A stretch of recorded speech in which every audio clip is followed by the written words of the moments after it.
on the internet. I am Matthew Galt, and this is Cyber. Love it or hate it, you can't escape artificial intelligence. I have friends who are chit-chatting with ChatGPT and using it to write emails and cover letters. I know a defense analyst who is using Midjourney to make pictures of Ayn Rand crying on a couch and cite Q-tip mowing his lawn. Silicon Valley seems to think that this tech is the next big thing. Google and Microsoft are betting big on it, and even some people are begging development to stop for as much as 6 months. So is AI changing the world, or is this just a lot of hype? With us here today to answer that question, or try to answer that question, is Motherboard reporter Chloe Shaw. Chloe, thank you so much for joining us. Yeah, thank you so much for having me. So I want to start with, I think, the most upsetting story that you reported this week.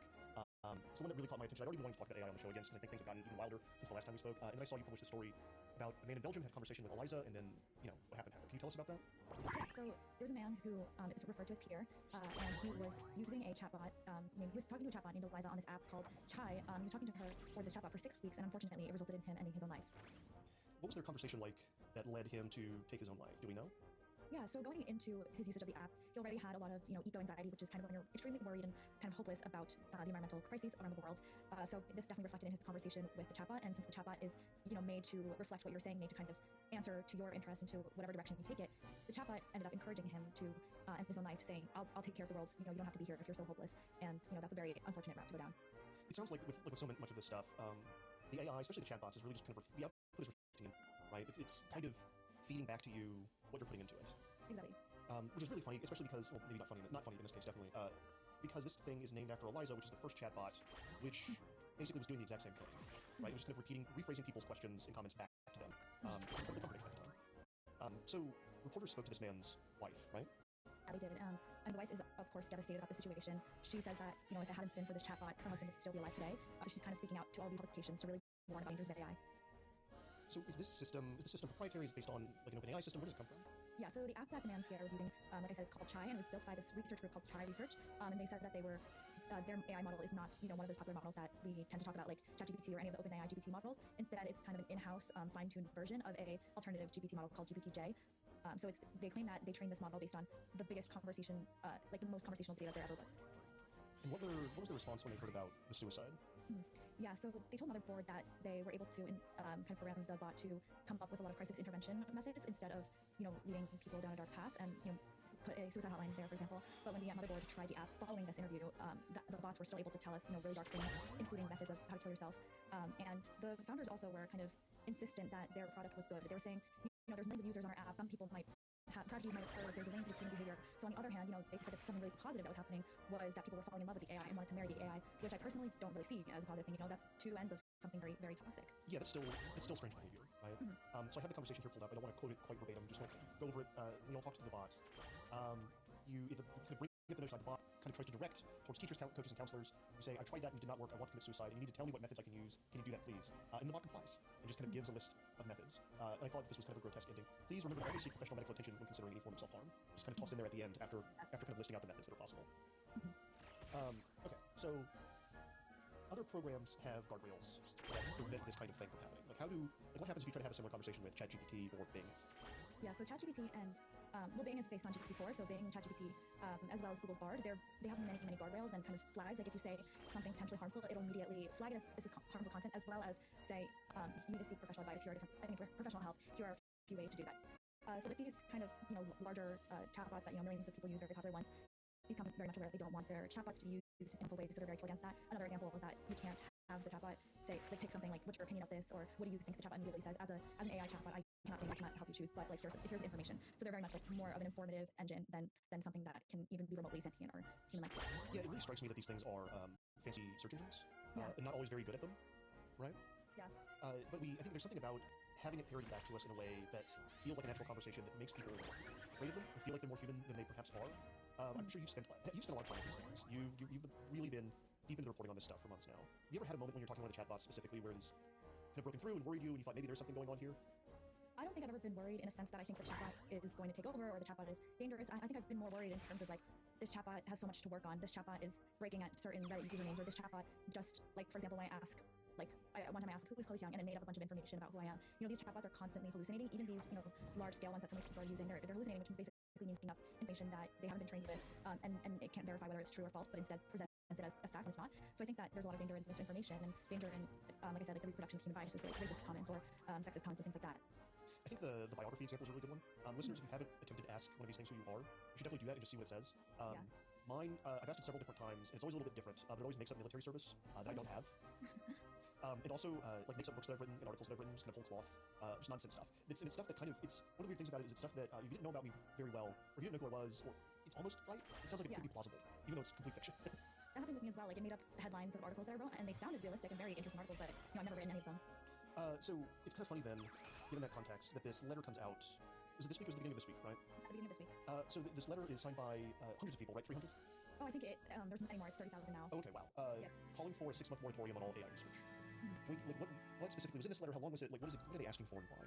Yeah, so the letter was a couple paragraphs. It wasn't too long. It was created by this institute called the Future of Life Institute, and it basically called for, as you said, a 6-month pause in all AI development, but specifically developing models that are more complex and advanced than GPT-4. And it basically used a lot of very existential kind of broad language, saying these tools have the potential to be out of control. It asked a bunch of rhetorical questions like, how would you feel if your job was taken? How would you feel if the world was taken over like these bots? It's very, there's a lot of hints of fear mongering, like, oh my gosh, like these bots are coming to get us kind of vibe. And they're kind of calling on a 6-month pause, but there's not really any concrete solutions. Like, what's going to happen in these 6 months besides the pause?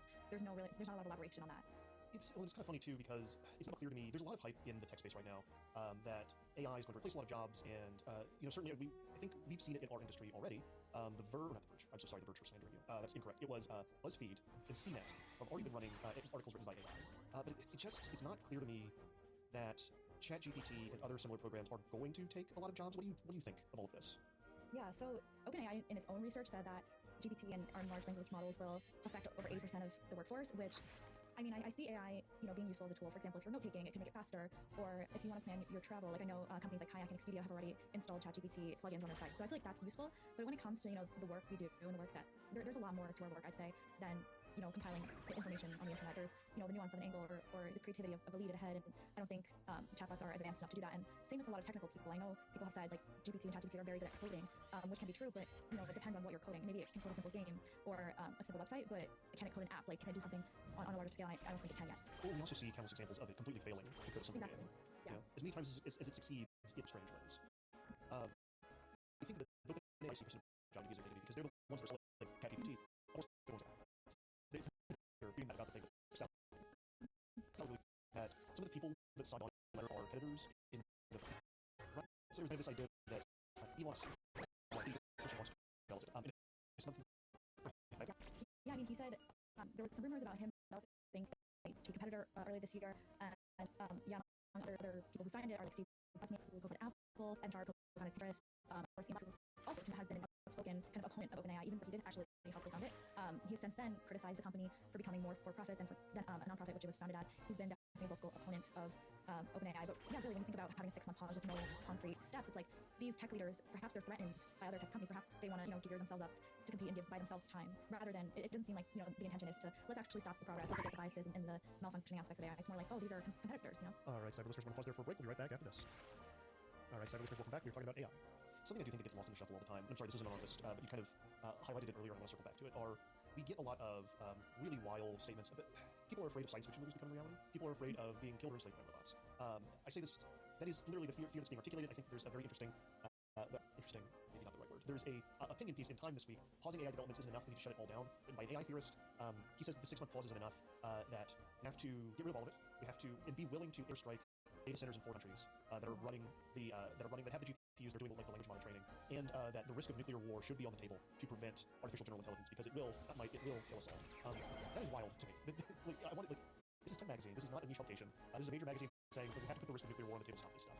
I think it's really important when people are throwing around that kind of rhetoric, step back, refocus on what the real problems with AI are, because they are very real. And you talked about some of them a minute ago, and I'm wondering if you can walk me through bias and facial recognition. And another thing that you kind of highlighted this week, that a lot of this stuff is not just run on automated systems. People are doing work on the back end, often for pittance. Yeah, so to begin with bias, these AI systems replicate our human biases. So you talked about the facial recognition systems. AI has a lower accuracy when it comes to recognizing people of color, specifically Black people, which is definitely dangerous if you're employing this for, in the criminal justice system, for example, where it's already disproportionately people of color who are getting arrested and incriminated. And in terms of other biases, even a system like DALL-E and like those text-to-image generators, for a while, if you type something like a CEO, it would come up with images of white men, and if you typed a nurse, it would be like women of color. So these are all, it kind of fuels the cycle of bias, right? Like we created this training data that made a bias, and these images are produced, and we continue to kind of reinforce these biases in our society. So that's really bad. And I agree, like in terms of what you're saying, like it's so much of this kind of rhetoric and this AI hype that's been generating from this letter to that op-ed, it feels very much like AI hype and what we talked about in the article, long-termism, which is when people rally for kind of investment of the future over focusing on the present. So a lot of these tech elite drive to this mentality. It's like don't get much money as possible to my company because I will make the future better. I will make the future free of these killer robots. When a very real thing, like I just talked about, the AI bias is being left completely untreated. So I do think that people really need to take a step back away from these hypotheticals, these crazy science fiction fantasies, and see what's going on with their systems today. Did you see the report in Reuters about the facial recognition systems in Russia? No, I didn't. This is another one in the same boat. 3,000 cameras in Moscow specifically are hooked up to facial recognition software that is an AI system, and they're using it to do preventative policing. People don't know if you talk about Russia's war in Ukraine at all in Russia, if you do it in a very specific way, speaking out against the war is illegal, and they're using these facial recognition systems to say if you happen to be near a protest or part of a protest in Pushkin Square, flags your face, then a week or two later you're entering the subway, the system flags your face, the police pull you aside, and will just detain you. And Reuters had a really good piece kind of breaking down who made the systems, where they came from, what technology is being used to kind of train them up, and a bunch of very specific cases from people who had been rounded up and prosecuted using this facial recognition system, using AI. Like, that stuff is here and it's real, and we should be more worried about that. And as you said, the inputted biases and the way that we're using it in America along our southern border and in our cities, and there have been several high-profile cases where the AI, the determinations in America have been wrong, the system's been wrong, people have been wrongfully convicted based on using this technology, and that is much more worrisome and is here right now, like you said, is here right now and happening right now. It's not some weird like future in the distant, or not some sort of weird fantasy future that they're imagining where robots are hunting us for sport. All right, so the other thing I want to talk about this week that I thought was pretty interesting is how Journey is being used now. Version 5 just launched. It's much better at hands. Not perfect, but better. But some of the striking images I saw come out were of these things that you wrote about at the beginning of the week, like the 2001 Cascadia earthquake, the Blue Plague incident. What is going on here? So people are using Midjourney, the text-to-image generator, AI generator, to make up fake historical events. They're creating these slideshows that really go into detail as well, showcasing the image of the incident itself, showcasing the aftermath, even having politicians, images of politicians doing speeches about the event, and then having captions beneath each of these images, just like you would see on a news website. And they're really striking. I think people should go look at them. It's so funny. I was so sick of AI art like this time last year. I felt like I'd seen every iteration of let's mix McDonald's with this Disney Channel show or whatever. And then these Cascadia pictures came out, and they looked. If you at first blush, they look pretty real. And then if you know what to look for, you start noticing things like some of it's off. It has that strange sheen to it. But just kind of like if you're scrolling, you could take it for as given. I think in a way that this stuff maybe a year ago I wouldn't have fallen for it. And in fact, last week I got taken in by the Pope picture. Like when I first saw that for people that don't know what it is, this image of the Pope in a puffy jacket went viral on this last week, and a bunch of people just saw it and was like, wow, the Pope looks really good. Look at that big coat, not knowing that it had been created by AI. I'm wondering, has AI gotten you yet? Have you seen one that you were maybe like, oh wow, that's neat, or I think that's real, just kind of uncritically? I mean, I guess I haven't really thought any of the images were real because I've seen them in the context of like subreddit Midjourney. Like, of course, all these images are generated by Midjourney, but I do agree. Like, AI images have rapidly and extremely gotten better since last year. Like, I remember last year there were a lot of Twitter accounts making kind of fun of these AI images. Like, these are hilarious. Look at the weird like twisted faces and the mashups we can create. And now it's like people are constantly getting fooled by these images. Besides the Pope, people also saw this Midjourney generated pictures of Donald Trump getting arrested, and people also thought that was real. So now it's blending into like current events and like, did this happen and did this not happen? And I think I think a lot of people are saying we should be more careful when it comes to is this real? And honestly, I've kind of taken the stance where I automatically assume something isn't real until I look deeper into that, because that's probably what's more common nowadays. But I did really like the Pope wearing that big puffy coat. I wish it was real. He looks good. The AI Pope, he did. I think the stance you have where like you just assume it's all fake, I think that's important because I think that is ultimately where we're going to end up with a lot of this stuff. And I think that is one of the actual, I don't know if dangers, I think that's one of the actual futures that we're looking at here, is a place where we have so many AI systems that can generate so much false content kind of running on overdrive all the time, that places like Twitter and Reddit, essentially you just can't trust anything you see anymore, and it's all just, the zone is just completely flooded with garbage, and people kind of largely abandon these places and move on to other social networks or other means of communication. We're always still going to have like mass communication in some way, but I just think that like the places that are going to allow this kind of art to flourish, we're all just going to stop paying attention there, because it's all, unless you are interested in going in and looking at whatever version of the puffy Pope is in a couple of years, right? I don't know if do you think that's crazy? Do you think I'm wild there, or do you think that might be something that might actually happen?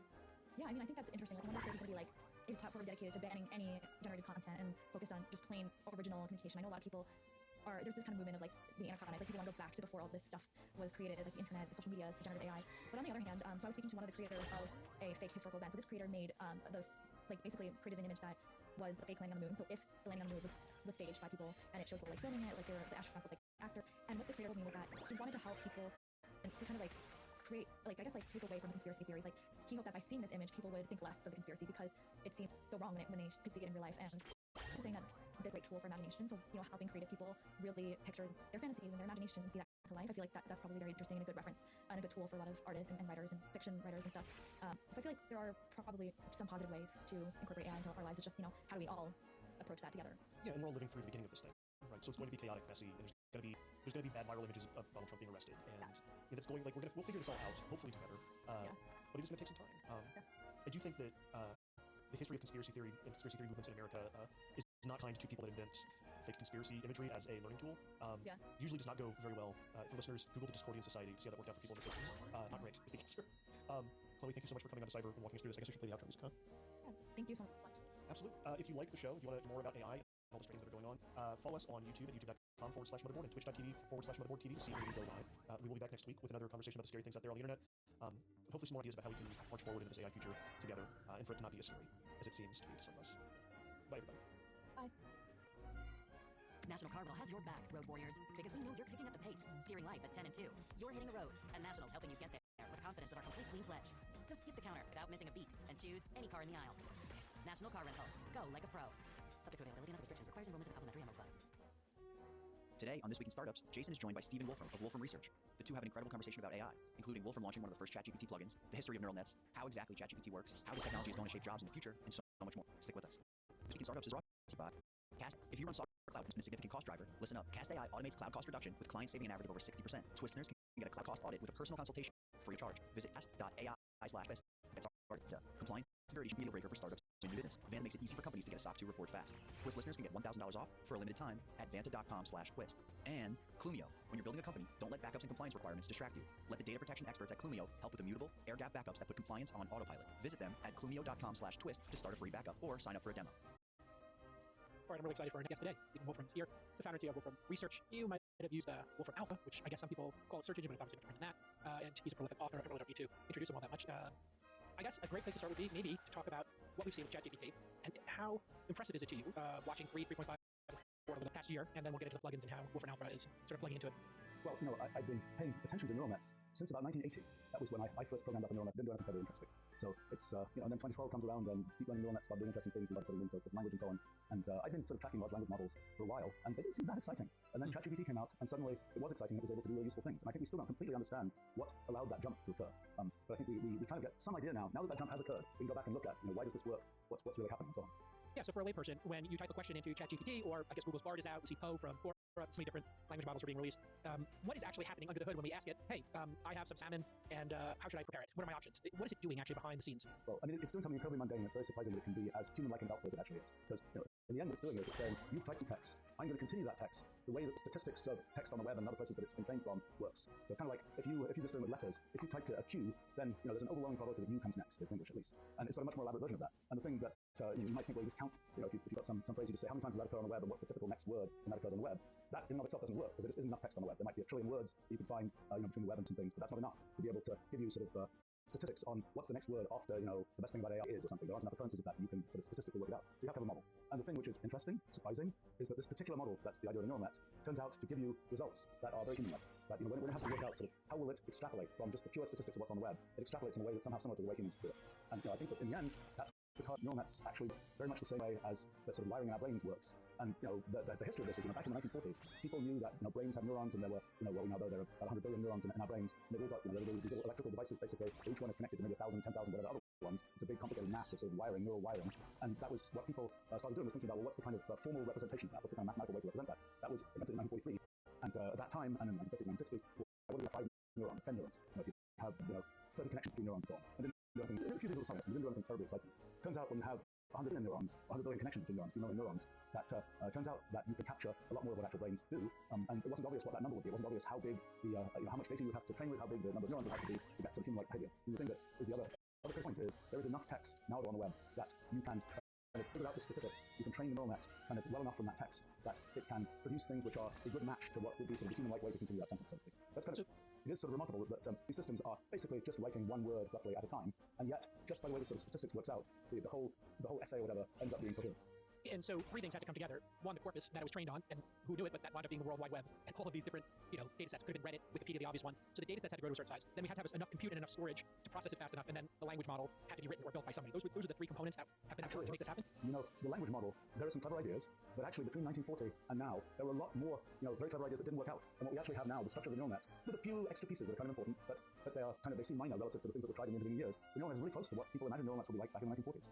It turns out that this whole thing kind of worked. Explain to a layman what is a neural net and how this comes up with these connections. And it is pretty amazing that it is exactly what we thought it was, and we just had to wait for compute and corpus of data, training data to kind of reach critical mass, I guess. Yeah, so So okay, so what is a neural net? So in brains and in neural nets, there are neurons, and neurons have this feature that, well, I'll explain the case for brains. It's rather similar for artificial neural nets. When a neuron has all these so-called dendrites, all these incoming connections that are just pieces of a nerve cell, so to speak.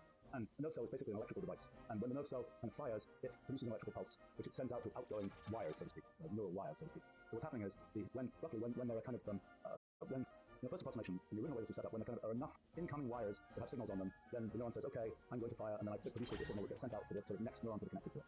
Now, this idea of weights, which is a big thing that people talk about in neural nets, that has to do with the fact that if there are incoming signals on all these various wires, it's not just there's a signal and every signal is treated the same. Each of these incoming wires has a certain weight. It might be a positive number, might be a negative number. It's like a weight of 0.72, a weight of minus 0.34. And roughly all those different weights get when there's a signal, you multiply by the weight, you add all those things up, then there's kind of a thresholding function, and that determines whether the neuron fires and sends data on to the next neurons down the line. That's how it seems to work in brains, and that's pretty much how it works in artificial neural nets. Listen, if you saw AWS, GCP, or Azure, you know how crazy the bills can get. Pricing and uncertainty can make you really anxious, right? You get that sticker shock. But there is a way to lower your bills, and the best way to do that is Cast AI. They audit and optimize your cloud costs and your performance. Major cloud providers don't do this. Why would they? Want your bill to be high? They don't want you looking at the bill. They want you paying the bill. Cast AI wants to discover what could be reduced in your cloud bill, right? So they're on your side, and they're going to eliminate the stuff that you pay for but you don't use. That happens all the time. People spool stuff up, they forget to turn off. And they also search for less expensive hosting options within your cloud provider, right? And then you start saving immediately. So on average, Cast AI customers save over 60% on their cloud spend. So if you do this right now, you could be spending 60% less, and just think of what that will do over the next 30 months and how much runway you're going to add to your startup. That's all capital going back into your business, right? That's going to your team members, it's going to your marketing, it's going to acquiring customers, and that's going to get you closer to your next round of funding. Every dollar counts in this funding environment. You know that. So before you go and sign any multi-year cloud contracts or make any drastic personal decisions, just stop for a moment and check out what Cast AI can do for you. We're going to give you a personal, free cloud call consultation. It's free. So why would you stop AI to get started? Visit castai.com. The best thing about AI is numbers that present and these in neurons. And so this is all embedding these numbers. And if you have then we're just might have numbers of thousands that represent that. So we're going to bring the words up and numbers.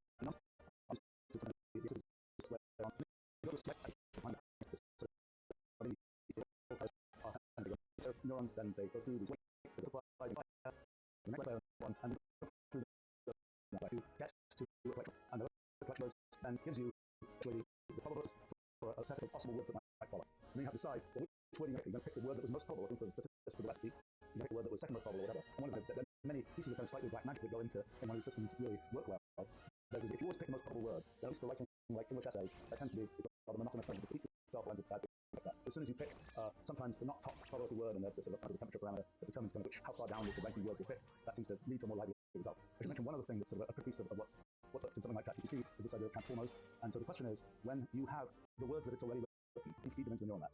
And the question is, the one thing you kind of know about those words is they're not just, there's different words in different places. And so what happens is the neural net kind of learns, it knows, given that we're going to add the next word, it says, well, the word 3 back has this level of importance, the one 5 back has this level of importance, and so on. And then it combines, and in a very kind of sort of bizarre way, it combines multiple different sort of patterns of how it pays attention to this word, and does it multiple times, and out of all of this comes the results at once. Now, one question is, because that's sort of the setup of how, given that you are feeding in a prompt, you're feeding in text, how it will determine what text to write next. Next question is, well, the whole neural net has got all these weights, and in ChatGPT it right now has 175 billion weights. How do you determine those weights?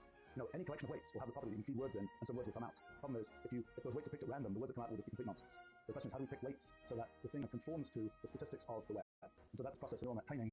And essentially what you do is you say, well, here's some text from the web, and we know what the next word is, but the neural net doesn't know what the next word is. So how the neural net sort of guess what the next word is, and then it might get it right, it might get it wrong, but typically it will start off getting it wrong, and then you say, okay, how would you have to change the weights in the neural net to make the word that comes out be closer to right than the one that actually came out? And so you iteratively do this. That's the training process. It's just kind of tweaking all those weights, and there's a mechanism called backpropagation that kind of helps you make it not be an absurdly mathematically difficult problem to figure out how to tweak the weights so that you'll actually get the thing that, so you're kind of training it on the text, you're kind of masking out the words at the end of the text, you're trying to training it so that the weights are such that the words that are at the end of the text will be the ones that when you took the mask off will be the ones that were there. So you find some high-quality piece of text. Here is the Wikipedia page. Let's assume it's high quality and it's been vetted on China, and it just starts reading it. It gets the word wrong. You don't punish it, but you tell it, hey, you got it wrong. And then until it gets the words right, it gets a cookie or it gets punished in some way. Well, the trick is that you're kind of, it's like an evolution process, like biological evolution or something. You're kind of gradually adapting it to get closer and closer to the right answer. And there's a systematic way to do that, and that's what the training process ends up being.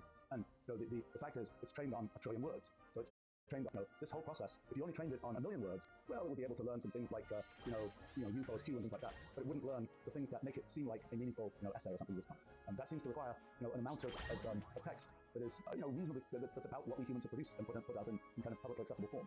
And it's also the number of weights that you need is sort of roughly comparable to the kind of number of words that you read in your training set. Nobody really quite knows why that is, but that's another sort of a random fact, so to speak. Listen, it's 2023. The macro picture is a little shaky. It's easy out there, and tech is getting hit. As such, you cannot afford to lose sales for silly stuff like not having your stock due right now. If you are unsure about it, you need to check out Vanta. Vanta makes it incredibly easy to get. On average, Vanta customers are SOC 2 compliant in just 2 to 4 weeks. Compare that to 3 to 5 months of Vanta, huh? And they partner with over 2 dozen audit firms who have been trained to file SOC 2 reports directly within Vanta. It's a total no-brainer. A bunch of my portfolio founders have used Vanta, and they've had amazing experiences. And if you don't have SOC 2 compliance, you can't close major customers. One major customer, that can be the difference between your startup thriving or going away. So get it done right now. That is going to give you $1,000 off if you listen to this podcast. Think about it. $1,000 off. Vanta.com/twist. You got to write that down. Put it in your notes. Vanta.com/twist for $1,000 off your SOC 2. When we compare it to what's happening in a human brain, and I know we actually don't have the answer to this yet. We don't understand what consciousness is exactly. We have theories and ideas. But when humans ask, hey, what are the most popular desserts in America? And when the neural net is asked, and ChatGPT is asked, whichever version of it is asked, hey, what are the most popular desserts in America? When you look at what happens in a human, and then we look at what we know is happening in the software, how close are they? Or do we actually think we're emulating what happens in a human brain, or that we've developed a new process that is similar but maybe not exactly? What is that overlap? The two circles of consciousness and answering questions versus a computer answering it. How much do they actually overlap?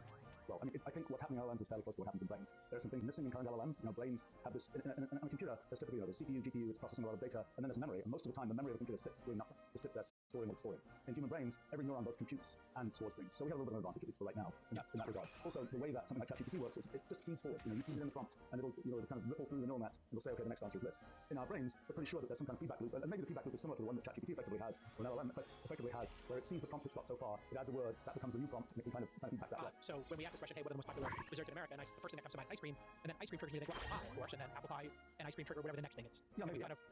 Yeah. Look, I think that the thing to understand is, when it comes to the computational process, like how brains work, there's a lot of detail that in the end doesn't matter. It's just like saying, if you want to fly, do you need feathers, do you need flap, or do you just need wings? Turns out you need wings, pretty much, unless you're a drone with rotors, but there's the little wings that happen to go around. But the details of feathers and so on don't turn out to matter. And so, in the case of brains, our brains have a lot of detailed sort of stuff in them. That's things like the glucose that's supplying energy to the neurons and things like this, which is obviously different from the electronic case. But at a sort of computational architecture level, I think it's surprisingly close. And what's sort of remarkable is people kind of knowing roughly what this is like for 80 years or something. I mean, this is that part is sort of unsurprising. Now, I would say there's a lot more to say about how a computer works as compared to how a neural net, sort of brain-like neural net works. The thing about computers and computation in general is it kind of goes much deeper than what a neural net can do. Because what happens is you have some computer, for example, it can go in a very sort of tight loop figuring out what's the result of a computation. None of that stuff is happening in something like an LLM-like neural net. It's just rippling through, saying what's the next word, and just ripples through and so on. And there's this kind of concept, it's sort of a concept that I kind of invented in the 1980s called computational irreducibility. It's kind of the feature of sort of deep computation. Because you say, okay, what is a computation? You have certain rules, and you're going to just apply these rules over and over again, and you see what the results are. Those rules might be the way the CPU of the computer is set up. It might just be some rules about black and white squares or whatever else. But the way it works is sort of the essence of the computation is you just keep applying these rules over and over again and see what comes out. So the question then is, you're applying these rules, there's a certain number of times you have to apply the rules to get a certain result. The question is, can you jump ahead and see what the result will be more quickly than just follow those rules? And in some cases, there are many situations where you can't go ahead, and you have to do computation. If you want to get the result, you have to actually go through step computation. When you have computational irreducibility, you basically the net, it's too narrow to be able to do that. It can go certain, if you ask ChatGPT right now, match procedures, open parens, open, close, open, close, whatever. You try and make it with a number of closed parens, the closed match the open parens. You can do it up to a certain point, and it will say, well, say this as such. Actually, I haven't got it, maybe I should. Well, hey, fails. It might have something interesting to say. But basically, run out of layers of neural net, it just can't get that computation. So there's this sort of a word computation, which includes reducible computations that you just can't short and just do the work. And then there's shallow that are what we humans are using most of the time. We're generating language, a lot of the thinking do works that way. And so there's sort of a difference between how you can do things, the principle with a computer, and how things work in something like an LLM. And you might say, do you care about irreducible computations? Well, the answer is, for example, in nature, many elements of the world, if you want to work out how they work, you have to do irreducible computations. Those things weren't sort of made for humans. I mean, our language and things like that is sort of made for humans in some sense. But nature just is what it is, and it can work out what it's going to do, can involve irreducible computations. And then it's up to us to try to simulate in some way for the accurately. Yeah, let's talk about behavior here. Like, are we projecting into it that it's learning in some way, evolving in some way at this point? Or is it really, with so many people using it now, and reinforcement that's happening, and then all these plugins putting in, do we get the sense that the model is learning at a faster pace now, and that this concept of, hey, maybe we're out of control of it, do you believe that that's kind of the moment we're in right now? Because like you were saying earlier, this thing is kind of surprising us right now, so I'm kind of wondering what the next surprise will be. Let's play about it. So first of all, sort of emergent behavior. One of the things that can be used is put certain rules for how a system works, and is much updated, and the rules that you put, that's never happened in reasonable computation. It's kind of there. That's kind of thing that probably nature seems to is full of these reasonable computation. So the actual behavior seems to that's it. Now, what LLMs are doing, to an extent, that's an emergent thing. First of all, just to clarify one thing. So in the state of the actual chat sessions that people having these yes, are being stored, they will be used. It's not immediately. That's not something that's been done technologically as an immediate thing. It's a long-term process. So it's not like every person who's going to take a little. My chat is independent of your chat with it has already chat, so it's learned to apply the model in each individual threads. But if we both start asking about things, it's going to be like, 2 people on 2 different coasts in the United States about turn, pull that all into our knowledge. that coming on. Yeah, but that just doesn't happen yet. I mean, that's just a technological, that's technological privacy, policies, et cetera, et cetera, et cetera. Kind of that's interesting. I've never heard anybody actually have this conversation, but what is the ethical right thing to do with people right now are talking about, this new pandemic that they're seeing and trying to put together that information to warn us a pandemic is actually happening. There's 100 talking about it in this region, and they're spaced out at this distance, and this is the qualifier of a pandemic starting. Right. I mean, this is something obviously one's already seen, from things trending on various, social media and search queries and things like that. That's already a thing a bit like that. I mean, the question of how private is your particular chat session and your particular psychological counseling session with chat bot or whatever else versus that. Right. Well, versus what? I mean, it's the same thing that happens in medical stuff all the time, which is to know aggregate what the results, what happens medically to lots of people is of huge societal value. Yet want to keep the individual records of individual people private. So there's kind of, you want aggregate to be something that can be mined, but the individual things to be separately mineable, and that's a whole technical can of worms about how you can do that and to what extent you can do that and so on. I think the same thing will probably happen here. Let me get back to this question of sort of how does the LLM work? What is it we're doing? In what sense is it emergent? What's what not? I think the thing that is probably, for me, sort of the biggest kind of aha feature of what we see with GPT is the fact that probably language is not as complicated as we thought it was. I mean, language is kind of the middle of our skills, sort of collective achievement in sense. And so we think it's a very sophisticated thing. But we already know there's some language, like we know syntactic grammar, we know a typical sentence has a noun, a verb, an adjective, a noun might be an adjective and a noun, things like that. We know these kind of store regularities for language. Well, I think what's happened is that in these LLMs, what's been discovered is that there are many more regularities in language than we had sort of classified before. There are many, it's kind of like language, we know sort of sentences about nouns, verbs and so on. We know the sort of puzzle pieces that you put together. You can't go, verb, that's not a possible sentence. It's got to be a noun, verb, noun, or something like that. To know that there are these sort of puzzle pieces put together. And I think what's happened is that there are sort of what's been discovered by LLMs is that there are a whole collection of other puzzle pieces that don't just deal with parts of speech, but deal with fragments of meaning in language. The things that can be put together meaningfully and the ones that can't be put together. We have one example historically where this kind of thing was discovered. It was discovered 2,000 years ago, which is logic, which was presumably discovered by Aristotle. And in a sense, Aristotle was doing a humanized version of sort of machine learning, because what he did is he took all these arguments that people made, all these pieces of rhetoric and so on, and he said, what's the pattern of how arguments work? If you say all men are mortal, Socrates is a man, therefore Socrates is mortal, that's a certain pattern. You don't have to be talking about Socrates, you don't have to be talking about mortality. You could substitute in any kind of thing there, but that structure is a meaningful structure that you could put into something that you said. And you lifted from that this kind of ideal logic of ands and ors and nots and this lies that and so on. And that becomes one of these kind of semantic regularities of language. That's one that we know. There are a bunch of others, I think. And the LLM has found them. And we've been a bit negligent in the last couple of thousand years looking for these things. I mean, there was a little burst of interest in the 1600s, but it kind of died off. And then people kind of thought it was too hard, and they were a little bit proud of the fact that in the 50s it became clear that this kind of grammatical structure of nouns and verbs and things, how that worked in lots of different languages, and people were kind of excited about the way that it had been figured out that worked. And so they didn't look for these other things in a serious way. But I think, so that's kind of the, I think that's what's a sort of science fact that was discovered. And again, once you know that that's the science fact, it's a puzzle piece of being thicker, it all seems a bit less miraculous. And so we're figuring out, or the models figured things about language that just teams with language as a core existence, whether it's poetry, science, or debates.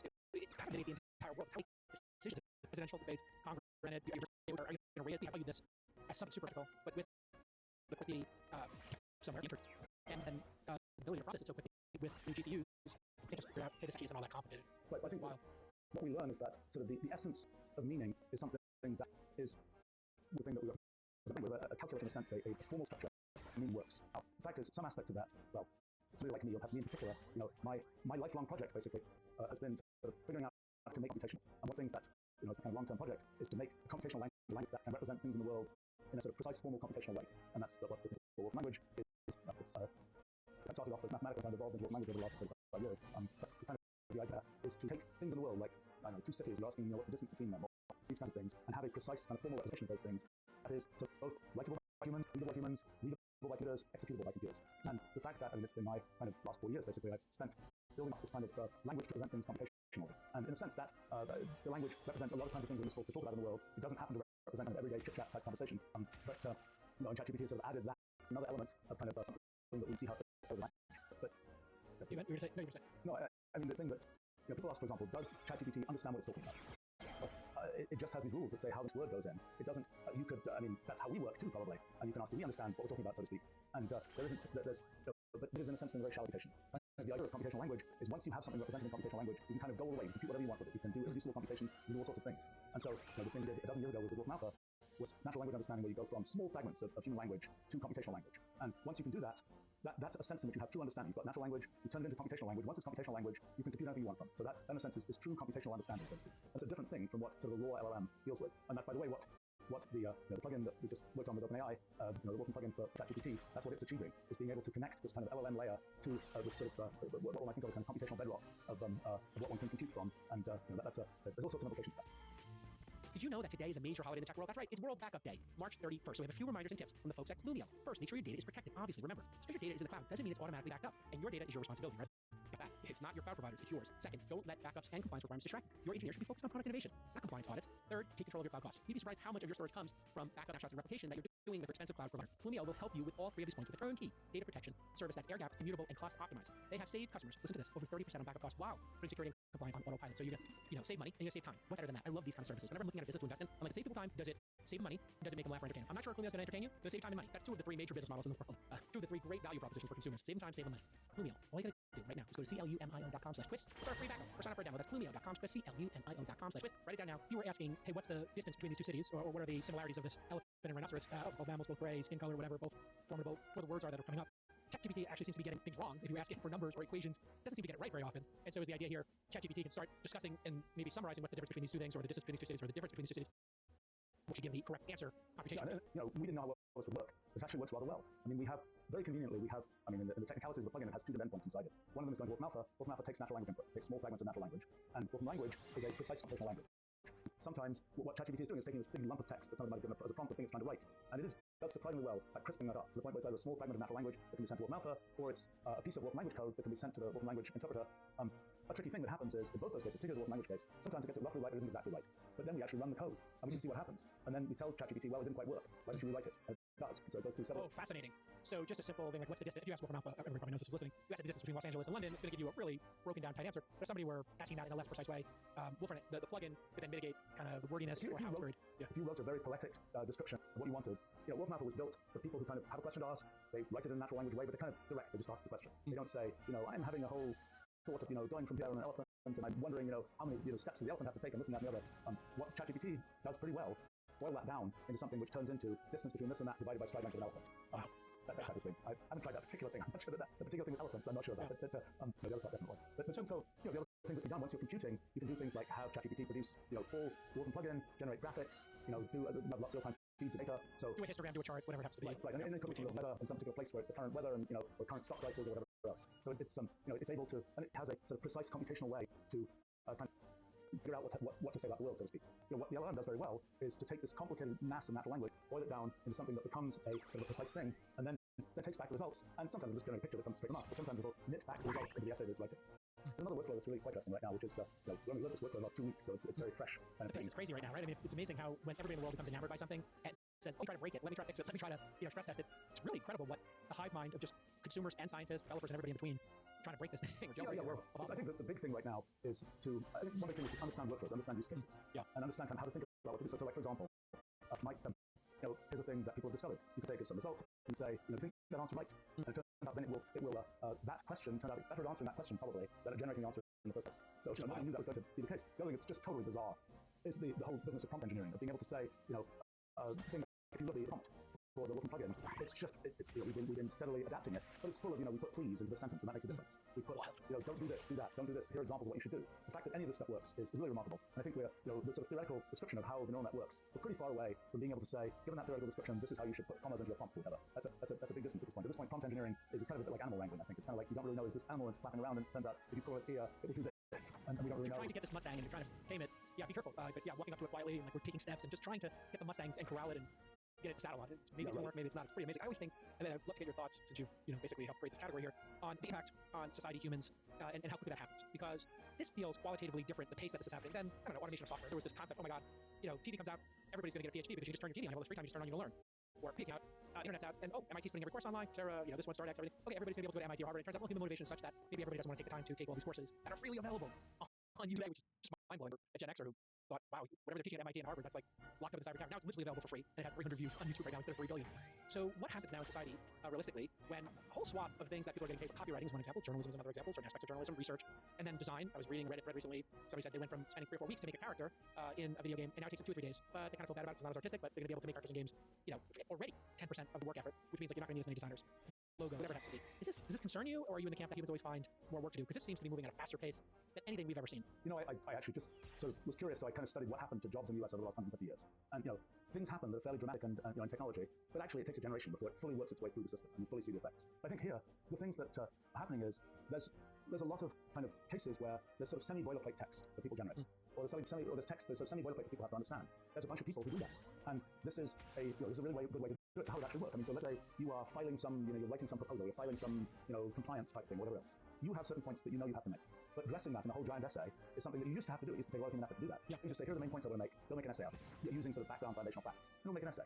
And then goes over to the other, whoever's going to read it, and well, they might actually read it as a human, or they might feed it to their LLM, which will sort of grind it down, and they will have given their LLM a prompt that says, look for these kinds of things. And so they will extract the information that they want from that, which again might turn into 3 bullet points. And so it's kind of like, so what this is it's like an interface. It's like we had, graphical user interfaces. I just started calling these LUIs, linguistic user interfaces. Yeah, I like Louis. This works.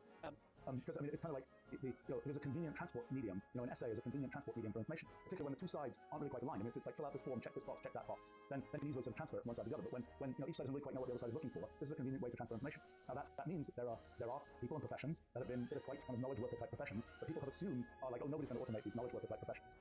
Yeah, it's not possible, right? Right, but it's too much human judgment. Yeah. Right. Turns out that that's not true, and it turns out, and so one of those areas is, well, for example, one area is programming, where I have to say, if people had paid attention to stuff we've been doing for the last 4 years, we wouldn't be in this particular pickle, because the whole idea of the computational language that we've been building is that all of that boilerplate stuff that exists in low-level programming languages, we already automated that. When you say geodistance or something between two cities, we've already automated all that stuff about pulling lat long from databases and figuring out the spherical geometry of blah blah blah blah blah. All that stuff, which you write it in, I don't know, Java, Python, whatever else, is a big slab of code. Or maybe you pull it out of some library here that doesn't interface with some library there. This has been kind of the low-level kind of manual labor type programming that now it's not to say that there are millions of people who use our computational language. So this is and none of this applies to them because they already know how to do things at this high level. But there's an awful lot of programming that has been done using programming languages. And one thing to make clear is that what is a programming language? It's a way of kind of letting a human tell a computer in the computer's terms what the computer should do. The computer has a memory, you can make an array, you can have variables, you can do this. But those are things that are sort of in the computer's terms. Kind of the whole idea that I perceive for the last 40 years or so is to have a language which is kind of a bridge between how we humans think about things and what can be done computationally. So we're kind of representing things at a human level rather than at the level that happens to be convenient for the computer. There's a lot more work for the people who build the language to do that, but that's what I just think about doing. When we look at it, is this going to be a slow change? Like I remember when I got my first loft in New York, and it was the 90s, and they had manual elevator operators. They would take you to your floor in this old building. And I remember 10 years later, they got rid of them and they put in automated elevators. Elevator operators as a concept took 50 years to kind of deprecate over time. I think there's like a couple left in America. Hotel Del Coronado in San Diego famously kept their old elevator and their elevator operator because it's charming or whatever. Ice cutters. I think I've been in that hotel. Maybe it's like an old guy in there. It's the one from Some Like It Hot, the famous film, and it's quite charming. But ice cutters, refrigerators, switchboard operators, operators generally, lamplighters, all this stuff has gone away. But it took time. So when we look at this, does this feel like programmers are going to become 10 times better and we'll just get more accomplished in the world? Or does it feel like this is going to wipe out swaths of jobs really fast? And then what do you think that does societally? I think some things will go fairly quick in this particular case. Not only because the technology exists to do it, but also because the sort of societal attitudes and sort of, oh, this is going away, so we'll make it go away even quicker because we can kind of already see the future. My guess is that some things will happen reasonably quickly. It's always the case that things, I don't know, in my life I've had the good or bad fortune or something to invent a bunch of things that end up being many, many decades ahead of the current time, so to speak. And so then it's maddeningly slow how quickly, maddeningly slowly things actually get absorbed. I think this one, because of the kind of momentum that exists right now, I think some of it will go quite quickly. Now, what does that mean? You look at the pattern of what's happened in all previous cases. Let's take telephone switchboard operators. The fact that telephone switchboard operators existed was a consequence of the fact that telephones existed, which was a technological advance. But then automated switching came in, and you didn't need a manual telephone switchboard operator. But what did automated switching do? Well, it enabled basically the telecommunications industry, and that has generated just an immense range of jobs. I think one of the things you see seems to be the case is that look at America. In around 1900, it was still 1850. It was more than half agricultural work. Yep. And the pie chart of what people did was very there's a big wedge of agriculture and a few other wedges, and they were all quite big. If you look at today, it's much more sliced up. The pie is in much smaller pieces, and I think that's the thing that one can expect to see as sort of more automation happens, more things become possible. There are more niches that people can fill, so to speak. And I kind of think that what tends to happen is when one of these sort of steps of automation happens, it enables things and it then enables more diversity in what people can do. It is because people aren't all just pushing the plow or whatever for agriculture. It's like, okay, now we've got that done, so now let's look at what's possible. Right? I think the thing to realize about kind of the interplay between AI, automation, humans. You've got a raw AI. It does its neural net thing, whatever else. But if you say to the AI, what is your goal in existence, so to speak? It has no intrinsic answer to that question. We humans think we have an intrinsic answer. Where does that answer come from? It comes from the whole sort of web of history, it comes from our biology, et cetera, et cetera. But we're pretty convinced that we have definite goals, we want to do this, we want to do that. Those goals tend to be things that are intrinsically coming from humans.